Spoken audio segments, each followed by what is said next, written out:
Hello my dear students. तो आज हम बात करने जा रहे हैं इलेक्ट्रोस्टैटिक्स की। यूनिट फर्स्ट है और जिसमें हम कवर कर रहे हैं electric charge and electric field. तो जिसका पार्ट 5 आज चलेगा, जिसमें हम पढ़ेंगे कूलम्ब्स लॉ। लास्ट वीडियो में हमने बात करी थी मेथड्स ऑफ इलेक्ट्रिफिकेशन की। अगर आपने मेरी लास्ट वीडियो नहीं देखी है तो उसका लिंक मैंने डिस्क्रिप्शन में दे रखा है और मैंने पूरी प्लेलिस्ट का लिंक डिस्क्रिप्शन में दे रखा है। तो उसे जाके आप पूरी प्लेलिस्ट को शुरुआत से देखिए ताकि आपको बहुत अच्छे से वीडियो समझ में आए। तो आज हम बात करेंगे इस वीडियो में कूलम्ब्स लॉ की। इस वीडियो में किसकी बात करेंगे? कूलम्ब्स लॉ की। तो मैं युधिष्ठिर शर्मा आपका एक बार फिर स्वागत करता हूं आपके अपने चैनल शर्मा जी की पीसी पाठशाला में। तो बात करते जा रहे हैं कूलम्ब्स लॉ की।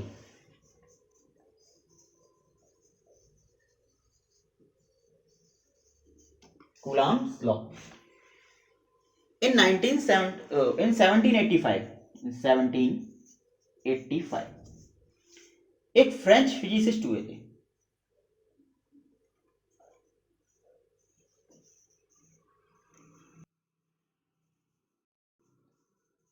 जिनका नाम था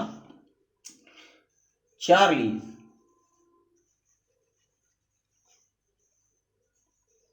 ऑगस्टिन डी कूलम। इन्होंने क्या बताया? देखिए, हम ये तो पढ़ चुके हैं कि कोई भी दो चार्जेस हैं अगर वो लाइक चार्ज हैं, like charge in the sense दोनों सेम नेचर के चार्ज हैं, पॉजिटिव पॉजिटिव या फिर नेगेटिव नेगेटिव हो, और वो एक दूसरे से एक सेपरेट डिस्टेंस आर पर रखे हैं, आर डिस्टेंस से सेपरेट हो, है ना। तो ये फोर्स फील करते हैं। कौन सा फोर्स फील करते हैं? रिपल्शन फोर्स फील करते हैं। कौन सा फोर्स फील करते हैं? रिपल्शन फोर्स, जो कि आउटवर्ड डायरेक्शन में होता है। यहां भी ये एक दूसरे से दूर भागेंगे, यानी यहां इन दोनों केस में क्या हो रहा है? रिपल्शन हो रहा है। लेकिन एक कंडीशन क्या सीखी थी हमने कि अगर अनलाइक चार्ज हो, जैसे एक पॉजिटिव हो और दूसरा नेगेटिव हो, तो ये एक दूसरे के पास आते हैं। यहां पर क्या हो रहा है? अट्रैक्शन हो रहा है। लेकिन अब हमें ये नहीं पता था कि कितना फोर्स लग रहा है। ये तो पता है, ठीक है, दो चार्ज हैं, अगर एक दूसरे से 8 सेंटीमीटर की डिस्टेंस पे रखे हुए हैं या हम दो चार्जेस को पास लेके आ रहे हैं तो फोर्स ऑफ अट्रैक्शन या फोर्स ऑफ रिपल्शन फील करते हैं। ये सब हमें पता था, बट लेकिन ये नहीं पता था कि कितना फोर्स ऑफ अट्रैक्शन या कितना फोर्स ऑफ रिपल्शन फील करते हैं। यही बताया फ्रेंच फिजिसिस्ट चार्लीज ऑगस्टिन दे कूलम ने। क्या बताया कि ये जो फोर्स होता है, फोर्स जो है वो डायरेक्टली प्रोपोर्शनल है दोनों चार्जेस के प्रोडक्ट के, दोनों चार्जेस के प्रोडक्ट के डायरेक्टली प्रोपोर्शनल है। और क्या बताया? और एक और बताया कि ये जो फोर्स ऑफ अट्रैक्शन है, फोर्स ऑफ रिपल्शन है, वो इनवर्सली प्रोपोर्शनल है square of distance between them, यानी उन दोनों के बीच की जो डिस्टेंस है उसके स्क्वायर के इनवर्सली प्रोपोर्शनल है। ये दो चीजें इन हमें फिजिसिस्ट चार्लीज ऑगस्टिन दे कूलम ने बताई। ये सब एक्सपेरिमेंटल था, इनने एक्सपेरिमेंट किए थे। बहुत सारे एक्सपेरिमेंट करने के बाद वो दो नतीजों में पहुंचे कि एफ जो है वो डायरेक्टली प्रोपोर्शनल होता है Q1 Q2 के प्रोडक्ट के, Q1 Q2 के दोनों चार्जेस के प्रोडक्ट के, और दोनों चार्जेस के बीच की जो डिस्टेंस होती है उसके स्क्वायर के इनवर्सली प्रोपोर्शनल होता है।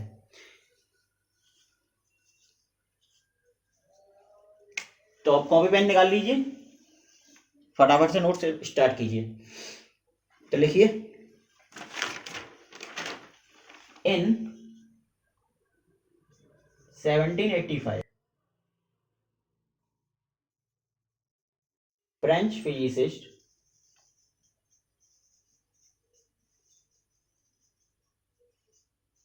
Charlie's Augustin de Coulomb gave a law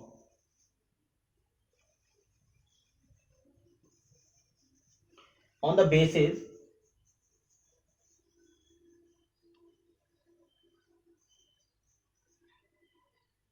of experiment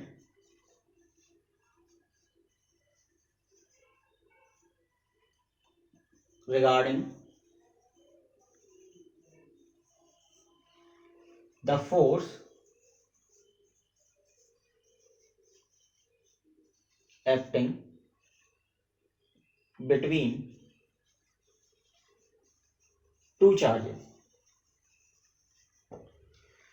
तो चार्ल्स ऑगस्टिन दे गुलाम ने क्या दिया, एक लॉ दिया अपने एक्सपेरिमेंट के बेस पर, किसके रिगार्डिंग, दोनों चार्जेस के बीच जो फोर्स लग रहा है उसके regarding.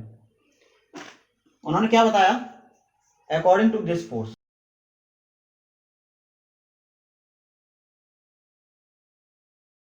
Sorry according to this law,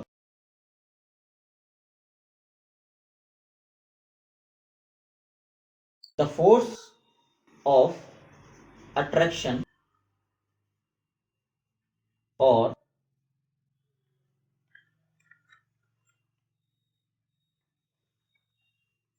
repulsion between two charges, जिसे हम क्या कहते हैं, जिसे हम इलेक्ट्रोस्टैटिक फोर्स भी कह देते हैं, है ना, इलेक्ट्रोस्टैटिक फोर्स, जिसे हम इलेक्ट्रिक फोर्स भी बोल देते हैं, है ना, ये जो फोर्स है वो इलेक्ट्रिक फोर्स भी बोल देते हैं।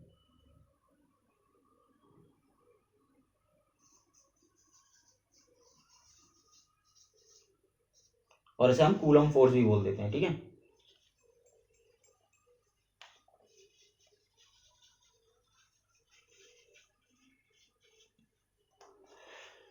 तो द फोर्स ऑफ अट्रैक्शन और repulsion between two charges is directly proportional, is directly, देखिए डायरेक्टली प्रोपोर्शनल था, directly proportional to the product of the charges and inversely proportional, inversely proportional था to the square of distance between them. तो the force of attraction of repulsion between two charges किसके equal, तो किसके directly proportional था, product of the charges, जो दोनों charges हैं उन दोनों के प्रोडक्ट के डायरेक्टली प्रोपोर्शनल था, और इनवर्सली प्रोपोर्शनल था square of distance between them, उन दोनों के बीच की डिस्टेंस के स्क्वायर के इनवर्सली प्रोपोर्शनल था। तो यहां से F directly proportional Q1 Q2 और F inversely proportional 1/r²। Screenshot ले लीजिए।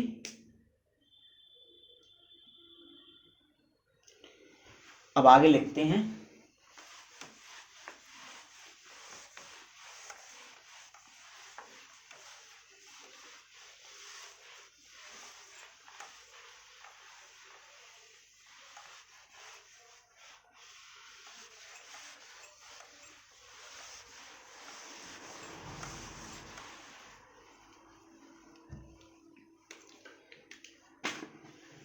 जो डायरेक्शन थी, अच्छा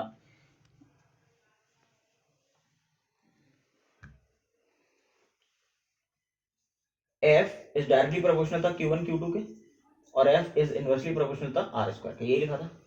अब इन दोनों को जब मैंने मिलाया तो F इज डायरेक्टली प्रोपोर्शनल हो गया Q1 Q2/r²।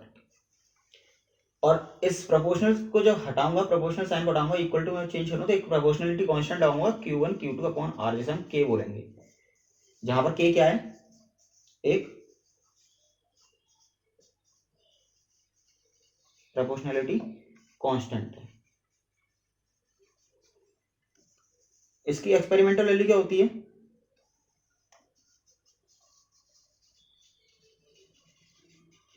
वैल्यू इज 9 × 10⁹ होती है। और कन्वेनियंस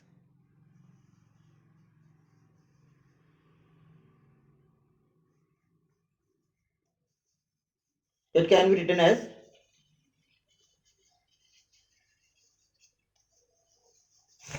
1/4πε0, 1/4πε0। इसे क्या लिख देते हैं, 1/4πε0 लिख देते हैं। तो यहाँ से मैं क्या पता कर चल गया कि ये 1/4π0 जो है वो 9 × 10⁹ के इक्वल है, यानी 1/4πε0 की वैल्यू किसके इक्वल है, 9 × 10⁹ के। तो के की वैल्यू पुट कर दूं मैं इक्वेशन 1 में, फ्रॉम इक्वेशन फर्स्ट। तो यहाँ से क्या हो जाएगा, F = 1/4πε0 Q1 Q2/R²। ये आपका F का वैल्यू हो जाएगा। अब यहां से ε0 क्या है यहाँ पे, है ना, ये तो नई बात आ गई। ε0 इसे पढ़ते क्या है, ग्रीक लेटर ए ε0 या ε0। इसका जो वैल्यू होता है वो होता है 8.85 × 10⁻⁻12। देखिए निकाल सकते हैं आप इसकी वैल्यू। आपका ये जो वैल्यू है कैसे निकलेगा कि 1/4πε0 की वैल्यू है 9 × 10⁹, तो ε0 उधर ले जाइएगा, 9 × 10⁹ इधर कैलकुलेट करके निकाल लीजिएगा, इसकी वैल्यू आ जाएगी। अब रही इसकी यूनिट की बात, यूनिट कैसे निकालते हैं, तो ε0 को उधर पहुंचाइए। देखिए ε0 को उधर पहुंचाया और f को इधर पहुंचा दिया, तो 1/4π(f) Q1 Q2/R²। अब इसकी यूनिट निकाल लीजिए। देखिए Q की यूनिट कूलम और एक और Q है तो कूलम स्क्वायर पर न्यूटन मीटर स्क्वायर। F की न्यूटन और R की मीटर और R स्क्वायर तो मीटर स्क्वायर हो जाएगी, और 4 पाई कांस्टेंट है, कांस्टेंट की कोई यूनिट नहीं होती है। तो ε0 की वैल्यू और यूनिट क्या निकल आई, ये निकल आई। अगर मैं डायमेंशन की बात करूं, जो डायमेंशन, अब डायमेंशन कैसे निकालेंगे, डायमेंशन भी यहां से निकाल लेंगे। देखिए Q की डायमेंशन 80, ये Q की डायमेंशन 80, F की डायमेंशन MLT-2, R की डायमेंशन L, तो और R स्क्वायर की डायमेंशन L स्क्वायर हो जाएगी। देन ऊपर हो गया A² T², यहां से M ऊपर पहुंचा -1 हो गया, L और L Q -3 हो गया, और T ऊपर पहुंचा तो T⁻2 हो गई। इन द एंड क्या निकल आया dimension, M-1 L-3 T⁻4 A⁻2। अब ε0 को बोलते क्या है, ε0 को बोलते हैं परमिटिविटी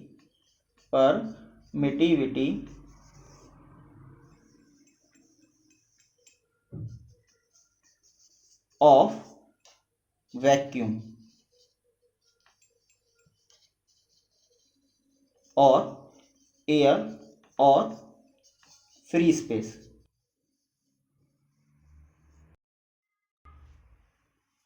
अब यहां पर एक वर्ड आया परमिटिविटी। अब ये परमिटिविटी क्या होती है ना, आप स्क्रीनशॉट ले लीजिए, इसे मैं बाद में बताऊंगा। अभी पहले कूलम्स लॉ की और बात करेंगे थोड़ी सी, उसके बाद मैं आपको परमिटिविटी बताऊंगा परमिटिविटी होती क्या है। चलिए रफ कर दूं।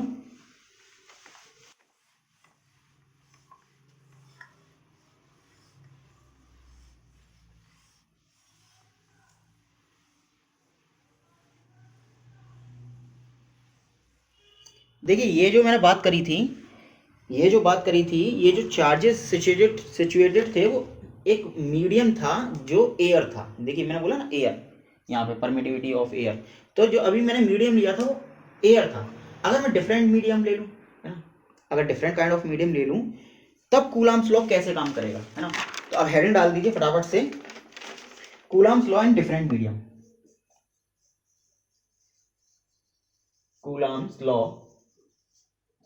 In different medium.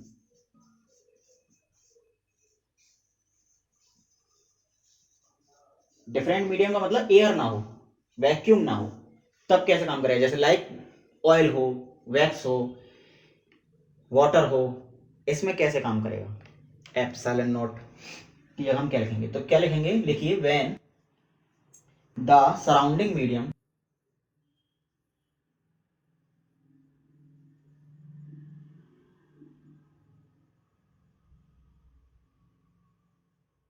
Is not air और vacuum,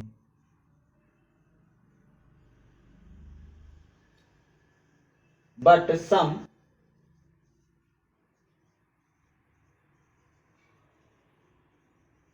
insulating material as glass, wax, paper, water, etc. Oil भी लिख सकते हैं, ऑयल, etc.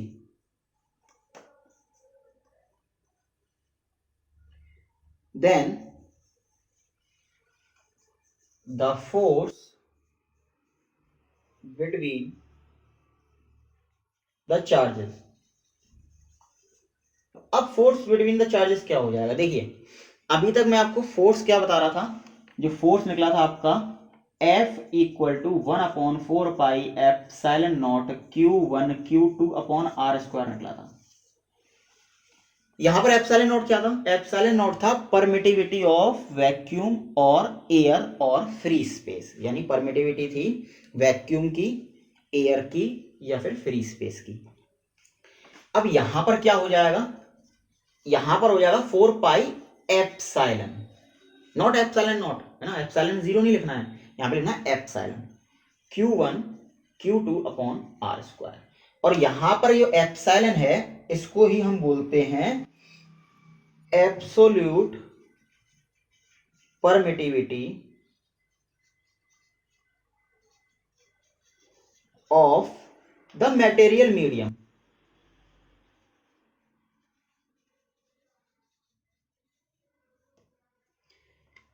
आपका जो परमिटिविटी है, जो मटेरियल मीडियम की परमिटिविटी है उसे बोलते हैं एप्सिलॉन, है ना। और जो एयर की परमिटिविटी होती है उसे एप्सिलॉन 0 बोलते हैं। तो ये है आपका डिफरेंस बिटवीन एप्सिलॉन नॉट और एप्सिलॉन में। एप्सिलॉन नॉट क्या है? परमिटिविटी है। एप्सिलॉन क्या है? ये भी परमिटिविटी है, बट ये एयर की परमिटिविटी है, वैक्यूम की या फिर फ्री स्पेस की। ये उस मीडियम की परमिटिविटी है जिस मीडियम में वो आपके चार्जेस रखे हुए हैं। लाइक मैंने एयर में रख दिए चार्जेस, तो यहां पे एप्सिलॉन की जगह मैं एप्सिलॉन नॉट का यूज करूंगा, है ना। और अगर मैंने किसी मीडियम में चार्जेस रख दिए तो मैं वहां चार्ज एप्सिलॉन की नॉट की जगह, एप्सिलॉन 0 की जगह एप्सिलॉन का यूज करूंगा। अब एप्सिलॉन नॉट और एप्सिलॉन में रिलेशन क्या होता है ये मैं अभी आगे बताऊंगा आपको, है ना, कि किस तरीके से हम इसका यूज करेंगे फॉर्मूले का। एक इन द एंड फॉर्मूला निकाल के दिखाऊंगा मैं आपको। अब स्क्रीनशॉट ले लीजिए। चलिए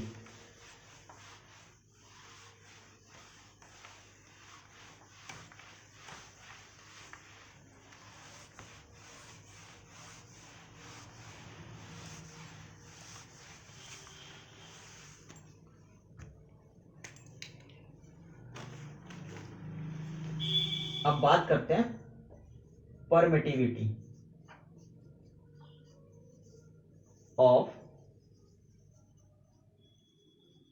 मीडियम। परमिटिविटी क्या होती है? अच्छा, आपने रेजिस्टेंस सुना होगा, रेजिस्टेंस, रेजिस्टेंस सुना? क्या करता है? ये एक अवरोध पैदा करता है ना, रुकावट पैदा करता है। किसके मार्ग में, किसके पाथ में? पाथ ऑफ करंट, है ना। आपने रेजिस्टेंस देखा होगा, पढ़ा है, देखा तो नहीं हुआ है रेजिस्टेंस पढ़ा है ना। क्या करता है कि जो करंट है उसका जो पाथ है उसमें रुकावट पैदा करता है, उसमें डिस्टरबेंस करता है। यानी रेजिस्टेंस ज्यादा होगा तो करंट फ्लो नहीं हो पाएगा, ऐसा होता है ना। तो सेम कंडीशन परमिटिविटी है ऑफ मीडियम। अब यहां पर क्या हो रहा है, देखिए एक टर्म समझिए पहले, इलेक्ट्रिक फील्ड। हालांकि मैं इसको आगे समझाऊंगा, आगे आपका टॉपिक आएगा इलेक्ट्रिक फील्ड, बट मैं इसे जनरली थोड़ा सा समझा देता हूं। इलेक्ट्रिक फील्ड क्या होता है? कोई चार्ज है, इस चार्ज के अराउंड ये जो फील्ड है ये इलेक्ट्रिक फील्ड होती है। इलेक्ट्रिक फील्ड कैसे पता चलती है कि इस जैसे ही कोई अन्य एक अदर चार्ज आएगा तो ये चार्ज इस पे फोर्स लगाना स्टार्ट कर देगा। जैसे ये इसकी फील्ड में आएगा ये चार्ज इस पे फोर्स लगाना। अभी मैं ज़्यादा नहीं बता रहा हूँ, केवल नॉर्मल बता दे रहा हूँ। अभी जब आगे की वीडियो में इलेक्ट्रिक फील्ड पढ़ेंगे तो बहुत अच्छे से बताऊंगा, है ना। अभी बस एक टर्म समझ लीजिए, इलेक्ट्रिक फील्ड होता क्या है कि कोई भी चार्जेस दूसरे चार्जेस पर जब फोर्स लगाना शुरू कर देता है तो ये समझ लीजिए ये वाला चार्जेस जो है वो इसकी इलेक्ट्रिक फील्ड में आ गया है, इसीलिए ये फोर्स लगा रहा है। जैसे कि एक एग्जांपल दीजिए, मान लीजिए एक डॉग है ना। एक डॉग का क्या होता है, एरिया होता है, मान लो ये एरिया है। अब दूसरा डॉग आया, जब तक वो इसके एरिया में नहीं है जब तक तो ये कुछ नहीं करेगा इससे, और जैसे ही इसके एरिया में आ गया यानी इलेक्ट्रिक फील्ड में आ गया, इसकी फील्ड में आ गया, तो ये इस पर भौंकना शुरू कर देगा, फोर्स लगाना शुरू कर देगा। तो सेम कंडीशन यही हो रही है कि मान लो ये चार्ज है, जब तक ये चार्ज इसकी फील्ड में नहीं है जब तक तो ये कुछ नहीं कह रहा है, जैसे ही इसकी फील्ड में आया तो इसने फोर्स लगाना स्टार्ट कर दिया। यही इलेक्ट्रिक फील्ड है ना, यही इसका चारों ओर का इलेक्ट्रिक फील्ड है।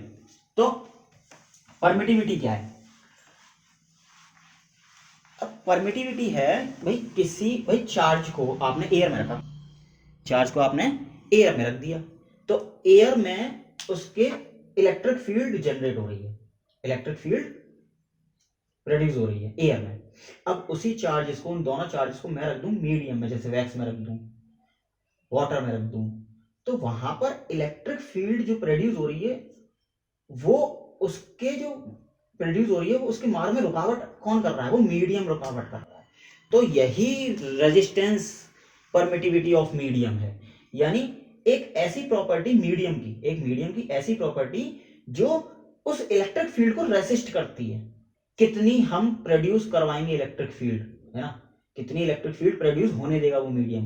भाई एयर फ्री स्पेस और वैक्यूम, है ना, जितनी प्रोड्यूस होने देता है इलेक्ट्रिक फील्ड, अन्य मीडियम नहीं होने देते हैं, वो कहते हैं नहीं हम नहीं होने देंगे, है ना। तो यही परमिट ही है, परमिट है ना, इलेक्ट्रिक फील्ड प्रोड्यूस होने का परमिट। तो एक तो लिख लीजिए ये प्रॉपर्टी है मटेरियल की, है ना, ये मटेरियल की प्रॉपर्टी है। तो क्या लिखेंगे? It is a property of a medium that tells the measure of resistance made by that material when an electric field, आगे ना इलेक्ट्रिक फील्ड, है ना, इसीलिए मैंने आपको इलेक्ट्रिक फील्ड समझाया था थोड़ा सा। Electric field is produced in that medium। तो आपको समझ में आ गया होगा कि ये प्रॉपर्टी है मीडियम की, जो हमें क्या बताती है? हमें बताती है कि कितना रेजिस्टेंस लगेगा अगर हम उस मीडियम में, उस मटेरियल में इलेक्ट्रिक फील्ड प्रोड्यूस कराएं तो सबसे कम रेसिस्टिव, सबसे कम परमिटिविटी होती है किसकी? एयर की, एयर और वैक्यूम और फ्री स्पेस की। उसके बाद परमिटिविटी सबकी इंक्रीज होती आती है, तो आप समझते हैं। अब देखिए यहां से थोड़ा सा एक चीज और बता देता हूं मैं आपको, यहां से बात करते हैं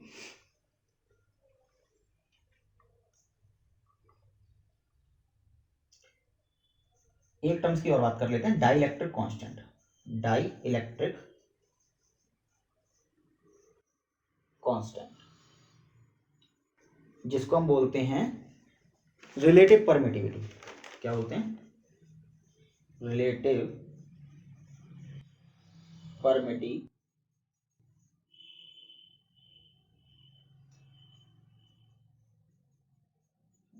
और एक और बोलते हैं specific conduct, specific inductance, inductive, specific inductive capacity, जिसे हम काय से डिनोट करते हैं?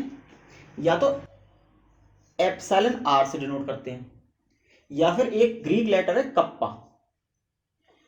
बहुत से से के बोल देते हैं, के, है ना, तो के नहीं होता है ये, रिलेटिव परमिटिविटी होती है कप्पा, है ना, कप्पा, ये ग्रीक लेटर है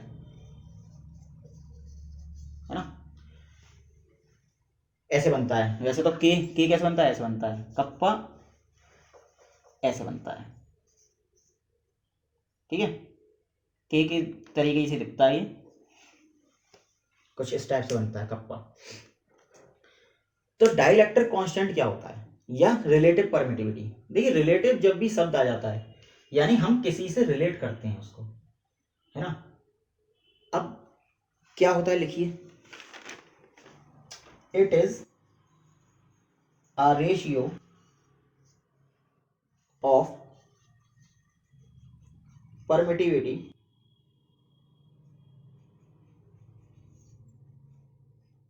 of that medium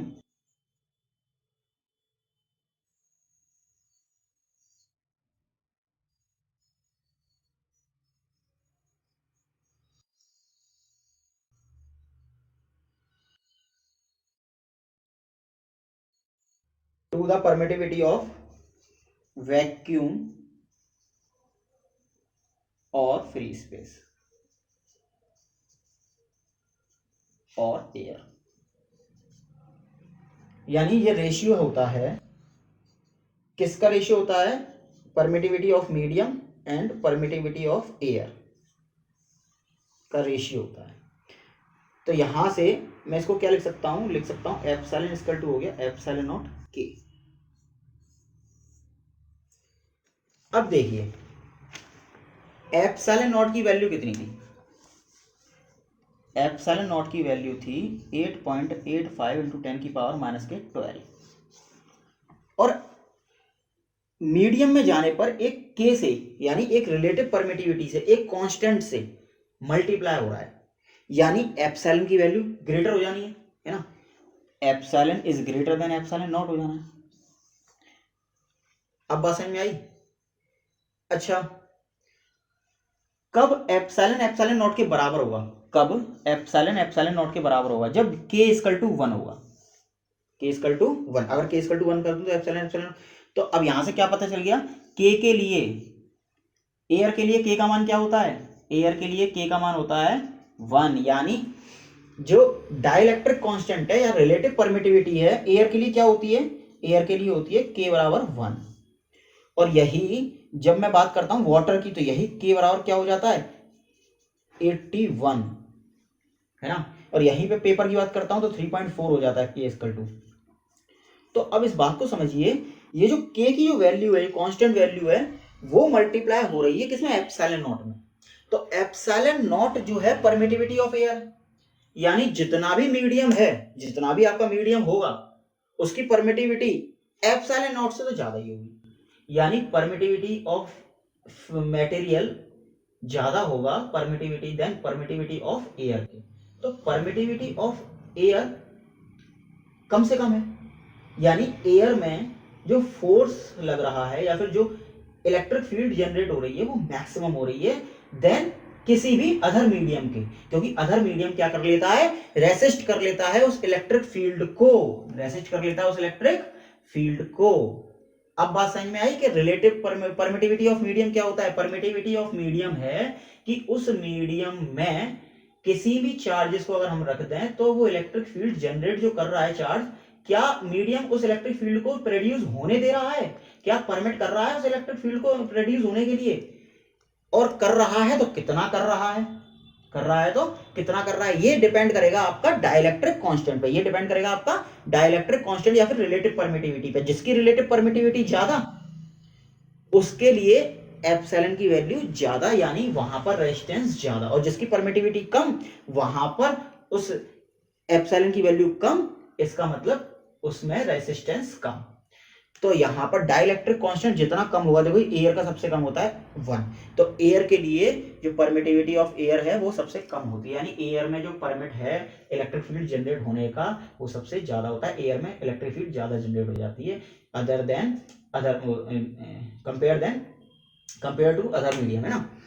चलिए तो स्क्रीनशॉट ले लीजिए, आगे और समझाता हूँ इस चीज को, बहुत अच्छे से समझाता हूँ अभी आगे, है ना। लिखिए, लिख लिया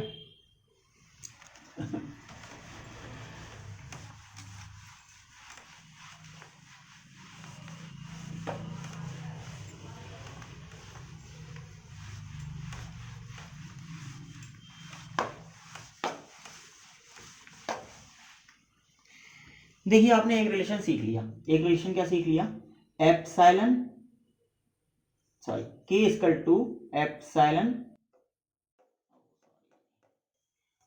equal to epsilon naught K, ये सीखा आपने।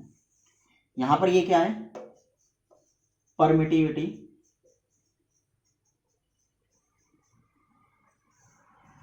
ऑफ मटेरियल मीडियम,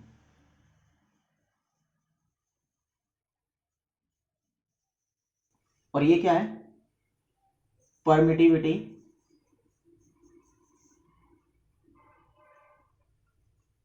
चलिए मैं इसको ऐसे लिख देता हूं यहां पर,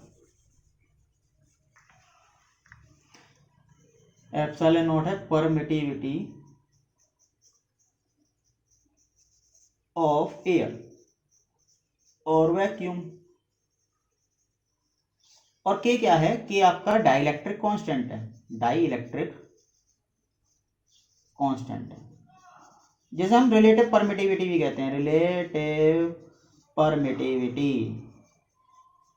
चलिए देखिए, एयर के लिए के की वैल्यू क्या बताई थी, के इक्वल टू 1, वाटर के लिए के की वैल्यू क्या बताई थी, के इक्वल टू 81 या फिर 80 भी लिख देते हैं कभी कभी, है ना।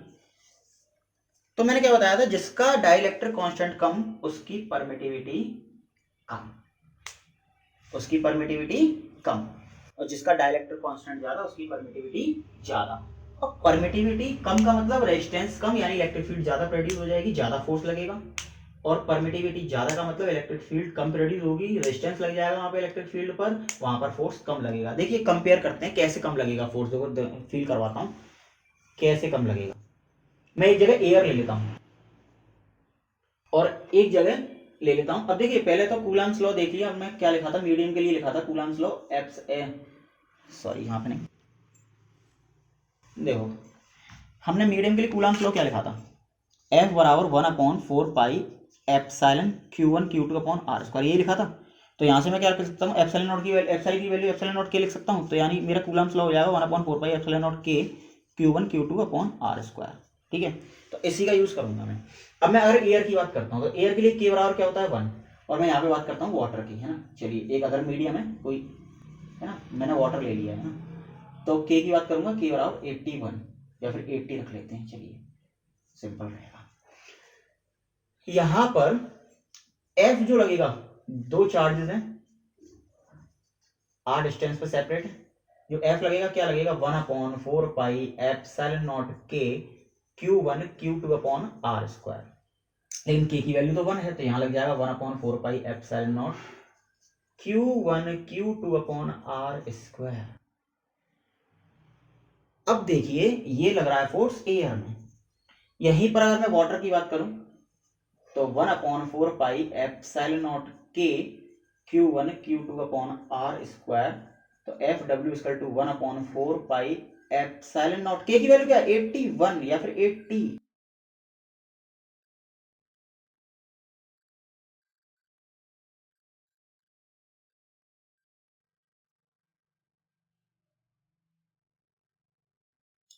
अब देखिए यहां से हमने क्या कर दिया, इसको सेपरेट कर दिया, तो 1/80 लिख सकते हैं, ऐसे करके लिख सकते हैं, बिल्कुल लिख सकते हैं। तो एफ डब्ल्यू इक्वल टू क्या आ गया, इसको वैल्यू पुट कर दीजिए, एफ ए, देखिए गौर से, एफ ए की वैल्यू है ये अपॉन 80, तो यहां से आपने क्या देखा कि जो फोर्स है वो 80 इंटू एफ डब्ल्यू है।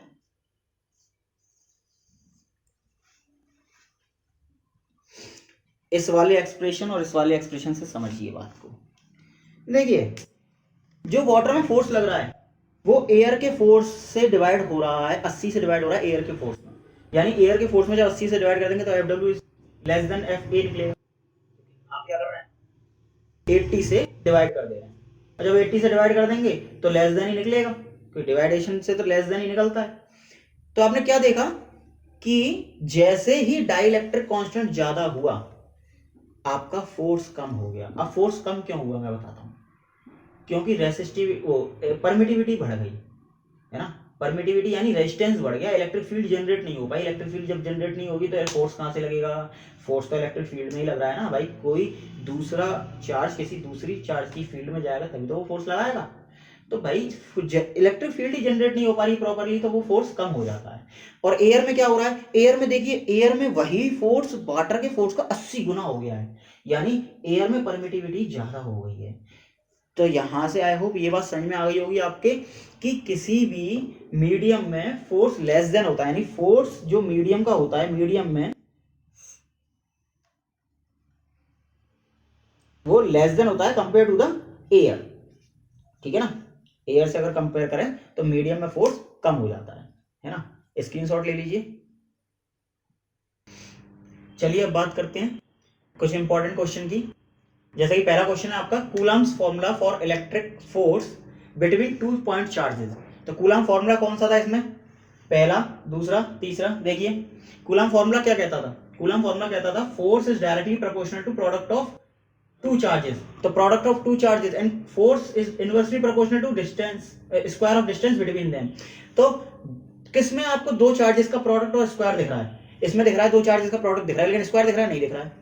इसमें दो चार्जेस का प्रोडक्ट स्क्वायर का प्रोडक्ट दिख रहा है, ये भी गलत हो गया, ये भी गलत है, ये भी गलत है। और इसमें स्क्वायर का प्रोडक्ट दिख रहा है, चार्ज का क्यू दिख रहा है, इसमें दिख रहा है product of charge and distance का स्क्वायर। तो ये आपका फॉर्मूला सही है, आपका ये आपका फॉर्मूला सही है। चलिए दूसरा क्या है, write the relation between relative permittivity epsilon R, जिसे हम के से भी डिनोट, कप्पा से डिनोट कर देते हैं ना, के से, के नहीं कप्पा बोलते हैं ना, kappa, and the absolute permittivity epsilon. तो हमने क्या देखा था, फॉर्मूला हमने सीखा था, इधर दिखाता हूं आपको, एप्सिलॉन बराबर एप्सिलॉन नॉट के सीखा था, और के की जगह हम क्या लिख सकते हैं, एप्सिलॉन आर, मैंने यही बताया था आपको। तो कहां पर के की जगह एप्सिलॉन, मतलब कहां पर ये रिलेशन दिख रहा है, epsilon R epsilon naught R, तो आपको दिख रहा है एप्सिलॉन आर बराबर एप्सिलॉन अपॉन एप्सिलॉन नॉट। देखिए यहां से निकाल लीजिए, एप्सिलॉन आर क्या वैल्यू निकलेगी, एप्सिलॉन अपॉन एप्सिलॉन नॉट, यही वैल्यू निकलेगी अगर के की जगह एप्सिलॉन आर लिख दूं, क्योंकि सेम ये नोटेशन है इसका, एप्सिलॉन आर से भी डिनोट कर देते हैं और कप्पा से भी डिनोट कर देते हैं। तो एप्सिलॉन आर वाला एप्सिलॉन अपॉन एप्सिलॉन नॉट निकला, तो एप्सिलॉन ये वाला ऑप्शन आपका सही हो जाएगा, ठीक है। अब ये इन दो को अभी छोड़िए, पहले इसकी बात करते हैं, इसको अभी मैं समझाऊंगा कैसे इसकी डायमेंशन निकालेंगे आप। तो डायमेंशन ऑफ डाइलेक्ट्रिक कांस्टेंट और रिलेटिव परमिटिविटी। तो आपने रिलेटिव परमिटिविटी क्या सीखी, रिलेटिव परमिटिविटी इज कप्पा और epsilon R is equal to epsilon upon epsilon naught. अभी देखिए ये वाला फॉर्मूला है। अब ये क्या है, ये है परमिटिविटी ऑफ मीडियम, ये है परमिटिविटी ऑफ एयर, ये भी परमिटिविटी है, इसकी जो डायमेंशन होगी और इसकी डायमेंशन सेम होगी, है ना, सेम डायमेंशन रखेंगे, तो डायमेंशन से डायमेंशन कट जाएगी, तो इसकी डायमेंशन क्या निकलेगी, नन ऑफ दीज। इसकी कोई डायमेंशन ही नहीं होगी, क्योंकि सेम क्वांटिटी का रेशियो है, ये सेम डायमेंशन होगी, सेम डायमेंशन से डायमेंशन कट हो जाएगी, देन इसका आंसर हो जाएगा नन ऑफ दीज। स्क्रीनशॉट ले लीजिए, फिर मैं आपको थोड़ा रफ करके ये दो क्वेश्चन करवाऊंगा ना, फटाफट से स्क्रीनशॉट लीजिए। देखिए अब इन दो क्वेश्चनों को कर दीजिए रफ।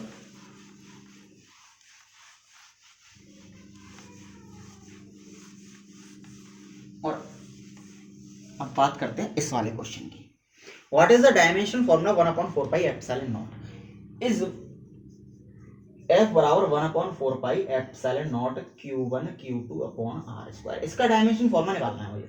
तो मैंने क्या करा, इसको पकड़ लिया 1/4 पाई एप्सिलॉन नॉट और इन सबको उधर पहुंचा दिया, F R square upon Q1 Q2। Then F की वैल्यू, एफ का डायमेंशन फॉर्मूला क्या होता है, एम एल टी माइनस के 2, और आर का क्या होता है एल, तो एल स्क्वायर हो जाएगा, और यहाँ से Q1 का क्या होता है एटी और एटी, देन क्या हो जाएगा एम एल, एल क्यू हो जाएगा, और टी, टी स्क्वायर ऊपर जाएगा, टी की पावर माइनस के 2 हो जाएगा, टी की पावर माइनस के 2 ऊपर पहले से मौजूद है। देखिए यहाँ पर क्या हो जाएगा एम एल टी स्क्वायर और एल क्यूब बना लिया, और ये ए टी ऊपर गया तो ये हो गया ए टी की पावर माइनस के 1 टी की पावर माइनस के 2। देन अब क्या होगा M M L Q T की पावर माइनस के 2 टी की पावर माइनस के 2 टी की पावर क्या हो जाएगा माइनस के 4 हो जाएगा, और यहाँ पर ए की पावर कितनी है माइनस के 2। देन देखिए कौन सा फॉर्मूला आपका मैच खा रहा है, एम एल क्यू, ये वाला आपका मैच खा रहा है, आपका ये आंसर हो जाएगा। देखिए समझ में आया, स्क्रीनशॉट ले लीजिए, अभी से मैं रफ करूंगा अगेन। अब अगले क्वेश्चन पे चलते हैं। अब क्या कह रहा है, the dimension formula of permittivity of medium, permittivity of medium निकालना है डायमेंशन फॉर्मूला। तो एफ बराबर क्या था, 1/4 पाई एप्सिलॉन था परमिटिविटी ऑफ मीडियम, जब मैंने Coulomb's law for other medium के लिए लिखवाया था। तो यहाँ से Q1 Q2 upon R square. तो यहाँ से एप्सिलॉन की वैल्यू क्या निकल आएगी, एप्सिलॉन की वैल्यू निकल आएगी Q1 Q2 upon 4 pi epsilon बदल लीजिएगा, एफ को नीचे ले आइए। अब देखिए Q1 की क्या होती है, 80 डायमेंशन होती है, इसकी 80 हो जाएगी। 4 पाई कॉन्स्टेंट है, कोई डायमेंशन नहीं होगी, इसका हो जाएगा ml t माइनस के 2। तो यहाँ से m ऊपर जाएगा, m की पावर माइनस के 1 हो जाएगा, l ऊपर जाएगा, l की पावर माइनस के सॉरी एक आर स्क्वायर और है नीचे है ना, तो एल स्क्वायर और कर लेना। तो यहाँ पर ये एल क्यू ऊपर जाएगा तो माइनस के क्यू हो जाएगा, टी ऊपर जाएगा तो प्लस के हो जाएगा, टी और टी स्क्वायर टी की पावर 4 हो जाएगा और ए स्क्वायर हो जाएगा। समझ में आया? अगर नहीं समझ में आया तो डिटेल में देख लीजिए थोड़ा सा।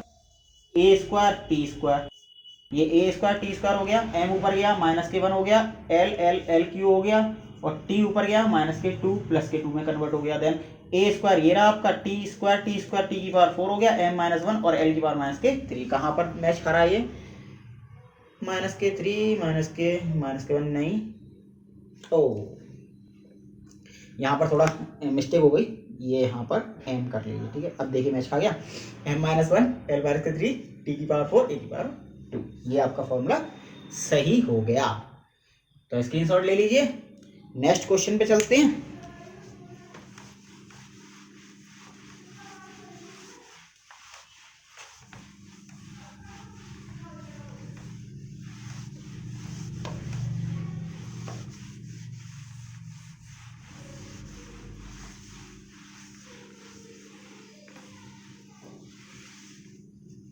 आइए दो क्वेश्चन और कर लेते हैं। क्या लिखा है, when the distance between two charges is half the force becomes between them becomes, कितना हो जाएगा फोर्स। अगर मैं दो चार्जेस के बीच की डिस्टेंस को आधा कर दूं तो अब फोर्स कितना हो जाएगा उनके बीच।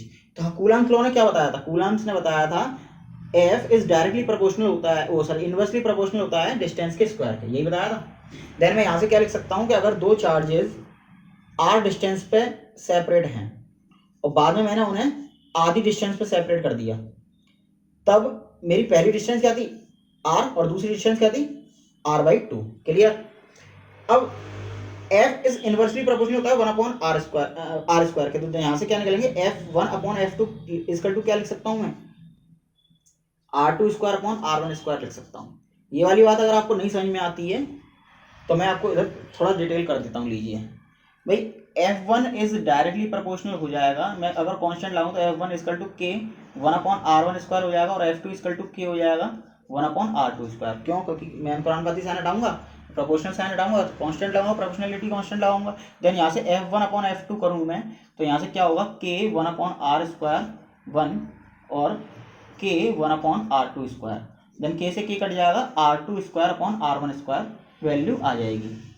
तो अब देखिए यहां से क्या कह रहा है वो, f1/f2, पहले जितना फोर्स लग रहा था अगर मैं डिस्टेंस आधी कर दूं तो कितना फोर्स लगेगा, वो मुझसे f2 पूछ रहा है। वो मुझसे क्या पूछ रहा है, f2 पूछ रहा है, और कितने टाइम्स f1 का कितने टाइम्स लगेगा ये कह रहा है वो, अगर मैं डिस्टेंस को आधा कर दूं। तो मैंने क्या देखा, f2 बराबर क्या निकलेगा, यहाँ से f2 की वैल्यू निकाल लीजिए, f2 बराबर निकलेगा f2 उधर पहुंचाइए f1 r1 square upon r2 square. Then भाई एफ आर ये कितना है r1 कितना है r square f1 upon r2 कितना है r2 है आपका r/2, तो r/2 कितना हो जाएगा r²/4 हो जाएगा, क्योंकि स्क्वायर करूंगा तो r2 का तो r²/4 हो जाएगा।